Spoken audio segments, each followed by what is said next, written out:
So it's a bit late, but I wanted to do this video because I always find it interesting, as I said, as you awaken and then maybe you go back in the past and you watch some of these movies that, we used to watch once upon a time when we were asleep. And, the movie I want to talk about today is the movie The Boys in the Hood.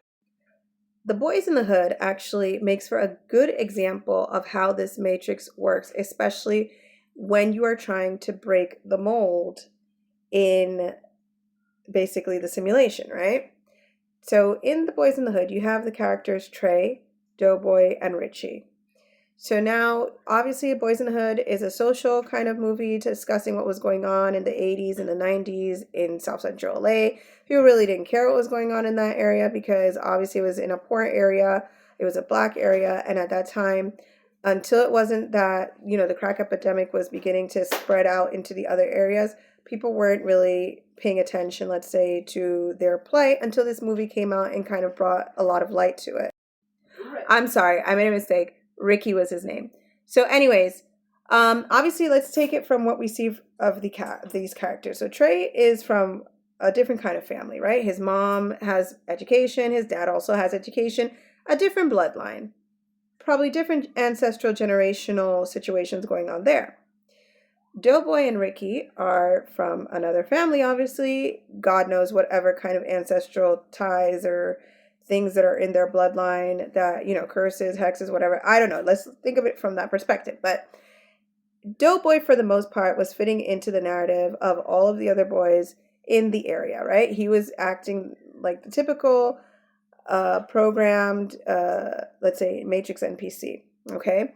And as he got older, he played the stereotype. He was your average boys in the hood. Ricky, on the other hand, was not. And when we first come to the scene after they are like older, first scene opens that they're in the barbecue and Ricky's kissing his girlfriend. His mom even says, oh, make sure you don't get another one of these. Sometimes in the Matrix, what happens is when you're a person who you are breaking the mold and you have a lot of potential, people will be sent to you. And in my opinion, I look at it from the perspective of him having that child so early with that girl. The Matrix sends people to you. So that girl, imagine she was sent to him to get pregnant and kind of be like a little bit of a delay, right, in his journey. But despite that, he was still determined to overcome it, right? So now the measures have to, get a little bit more harsher. So the breaking point in the movie comes when, Ricky's saying he is thinking about going to college. He wants to play football. Professionally, he has that promise, right? But maybe something in his bloodline doesn't want him to go that far. He is not acting like the other boys in the hood. He's always in his house. He is quiet. He's a completely different character. He is not the typical stereotype for the Matrix. What a shame that would be for the Matrix, to now encourage other young black men to understand that they have the opportunity to go to college and break the mold and not have to be one of the boys in the hood, right? So a climax comes in the movie when, he's out on Crenshaw with Trey. They go down to Crenshaw and somebody like bumps into him. Again, the Matrix sending people to provoke. Okay, because at the end of the day, he maybe exchanged one or two words, but it was really Doughboy who came out with the gun and tried to, wave it around and tried to, create like a little bit of confusion when they started the shootout and all of this, right? So that scene was already preparing a narrative for Ricky's life to finish him before he was able to accomplish his goal and escape the stereotype, right? Escape whatever generational curse was going on in his bloodline. A great scene in that movie was when the college advisor came and he's in there talking to Ricky and they're in there actually talking about his future. And you're hearing all of the promising, sorry, the light went out. So you're hearing how, or you're seeing the contrast between Ricky and then all of the other guys who are outside on the porch, just talking garbage, just no future, just talking garbage, right? And meanwhile, Ricky's in there in another world, on another timeline, talking about his future, okay? Skip along.